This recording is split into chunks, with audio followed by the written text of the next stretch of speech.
Olá, meus alunos das turmas 900, 901. Estamos aí iniciando mais uma semana de aula do nosso Instituto Genária Viana. E eu, professora Dionísio, venho trazendo para vocês aí esse mês que se inicia, um mês com cheiro de presente. Lembrando que ainda estamos na primavera, mas agora nós vamos entrar aí para comemorar o mês da criança. Todo mundo é uma eterna criança, não é isso? Todo mundo quer ganhar presente nesse dia, todo mundo deixa de ser jovem, deixa de ser adolescente, diz que é criança. E a criança é um ser tão puro, não é? E a gente sabe que nós temos que proteger, que nós temos que cuidar e zelar, para que se torne um adulto brilhante. E aí eu trouxe para vocês, hoje, uma mensagem, que é o dia de celebrar. Vamos ler? Então, a você criança, minha eterna criança, desejo muita sabedoria, muita educação, a alegria de viver e de aprender cada dia mais e mais. Que nesta data de tal importância, você, meu aluno, minha aluna, saiba dar o verdadeiro sentido a este dia. Que não é só presente, né, gente? Não é só festa, mas é o que eu acabei de falar. É dia da gente lembrar que nós temos uma eterna criança dentro de nós. Criança essa que quer a todo momento ser protegida, ter carinho, ter atenção, ter respeito, não é? Mais do que nunca, nessa época, a gente lembra do ECA, do Estatuto da Criança e do Adolescente, a gente lembra dos seus direitos e deveres como criança, como adolescente, como jovem, e não podemos deixar de ter os nossos direitos e deveres como adultos, não é isso? E hoje vamos lá a mais um direito de vocês, que é o direito à educação, que é o direito de ter esta aula, que é o direito de ser respeitado, é o direito de ter tudo explicado. E o dever de vocês é fazer a proposta, não é isso? Então, vamos iniciar o nosso capítulo 14, que não é nenhum bicho de sete cabeças, que nós já trabalhamos em 3 capítulos aí passado, nós já falamos de texto dissertativo argumentativo, que a gente sabe que é um texto mais cobrado a partir do 2º ano do ensino médio e para o nosso famoso Enem, não é isso? Então, alunos que estão aqui no Instituto Genária Viana sabem da importância que é meu aluno aí a partir do 6º ano aprender, né, todas as estratégias, todas as formas, né, e os nossos macetes para que vocês venham a se desenvolver cada vez mais para estarem prestando o Enem. Bom, então quando a gente fala de texto dissertativo argumentativo, aí já vem aquele bicho na cabeça. Terceira pessoa. Sim, nós estamos trabalhando com a terceira pessoa porque é o que é mais solicitado no Enem. Então, a gente não vai fugir disso. Texto dissertativo argumentativo, ele é o quê? Ele é um gênero textual e que ele, como o próprio nome sugere, ele vai exigir que você disserte argumentativamente e defenda um ponto de vista sobre determinado tema. Mas isso não significa que você, meu aluno, vai dizer lá, na minha opinião. Não, porque aí você já vai estar fugindo, você já está indo para a primeira pessoa e aí o seu texto começa a ficar errado, não é? Incorreto. Na grande maioria das vezes, a temática desse texto vai envolver questões sociais, políticas e atuais. Então, vamos lá.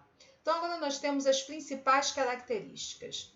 As principais características do texto dissertativo argumentativo são elas: presença de uma tese, ou seja, um ponto de vista. Em geral, no primeiro parágrafo do texto. Desenvolvimento com argumentos que comprovem a tese.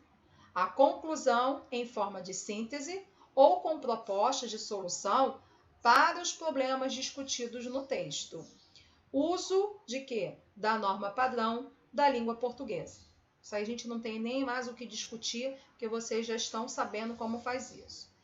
E aí a gente fala da estrutura. O texto dissertativo, o argumentativo, ele tem o quê? Uma estrutura dividida em 3 partes, que a gente já sabe: introdução, argumentação e conclusão. E cada uma delas tem suas particularidades, conforme explicaremos aqui a seguir. Então, a introdução o primeiro parágrafo do texto dissertativo e argumentativo deve conter duas partes: a apresentação do tema e a explicitação da tese. Você apresenta e já começa a dar uma explicação. A tese, lembrando aí, é o mesmo que ponto de vista, ou seja, uma opinião do autor do texto acerca do tema que vocês vão estar desenvolvendo na nossa proposta. Temos também o quê? A argumentação. Aí já vem o quê? Os parágrafos intermediários das dissertações escolares são reservados para a comprovação da tese apresentada na introdução.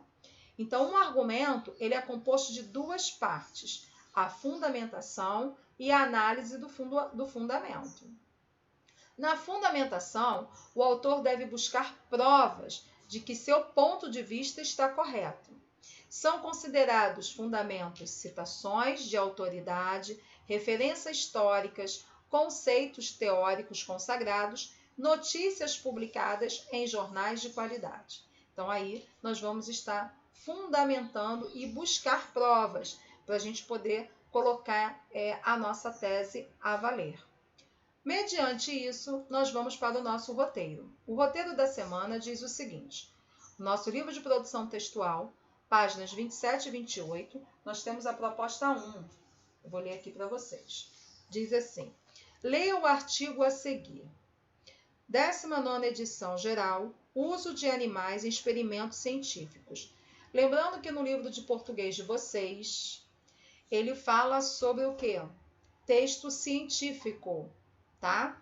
Ele não traz escrito lá texto de dissertação argumentativa. Ele traz como texto científico, que é o que nós vamos ler aqui também na nossa proposta.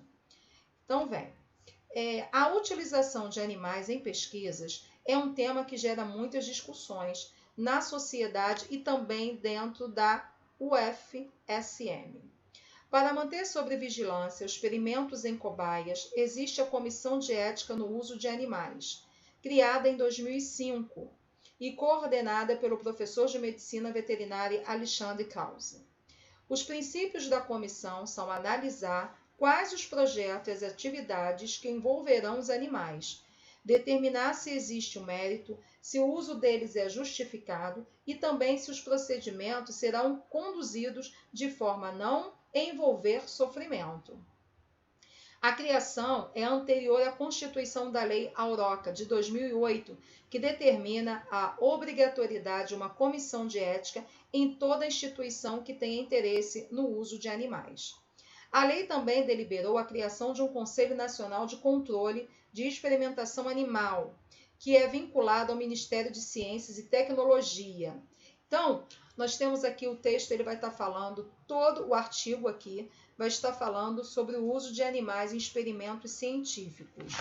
Lembrando, aí vocês vão lá para a página 28, vão terminar de ler todo o artigo, que ele diz: o uso de animais saudáveis na pesquisa de doutorando gerou diferentes posicionamentos em relação às questões éticas sobre o assunto.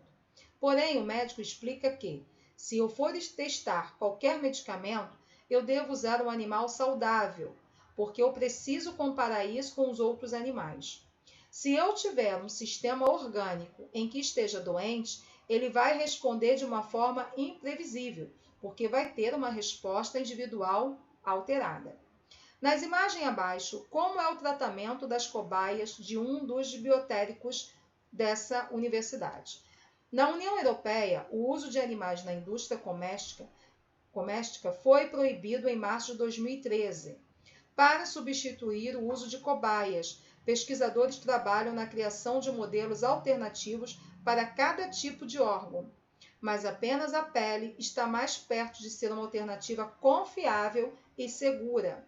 No Brasil, a proibição foi promulgada em 2014, sendo São Paulo o estado pioneiro.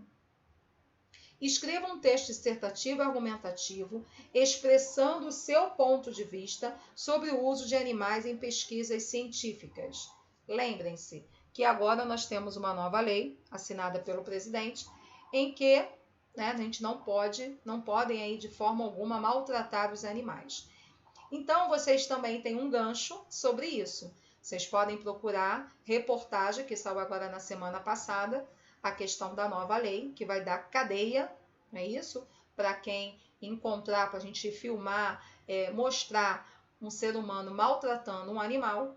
Então, esse ser humano ele vai ser preso. Então, é a nova lei. Vocês, com isso, podem linkar essa informação junto com essa proposta que o nosso livro traz sobre a questão dos animaizinhos também serem cobaias para os testes. Então, vocês têm essa gama aí de informações para vocês montarem um texto dissertativo. Lembrando que esse texto vai ter mínimo de 20 linhas, preencher a folha de forma correta, nome, data, tema, número da proposta e capítulo. Outra coisa que está me chamando muita atenção, eu tenho recebido propostas de alunos do 9º ano feito a lápis. Eu não vou corrigir, tá? Vocês, mais do que nunca, desde o 6º ano, vocês já sabem qual é a proposta da escola, vocês já sabem qual é o meu lema, então tem que ser feita de caneta, tá bom? E nem vou dizer que é de caneta preta, porque vocês também já sabem disso desde o 6º ano. Lembrando que essa proposta aí, ela faz parte já do 3º trimestre, vocês não vão enviar para mim por e-mail, vocês vão segurar essas propostas e vocês vão estar enviando junto com a próxima prova aqui, ó. Quando vier a próxima prova, que é a P1 do 3º trimestre. Aí vocês vão estar enviando para mim, tá bom? Lembrando que nós temos um desafio esse que está aí no roteiro de vocês, de 5 a 9 de outubro. Esse desafio vocês têm que enviar para o meu WhatsApp até o dia 9. Lembrando que é um desafio que com certeza vocês também vão gostar muito, não é?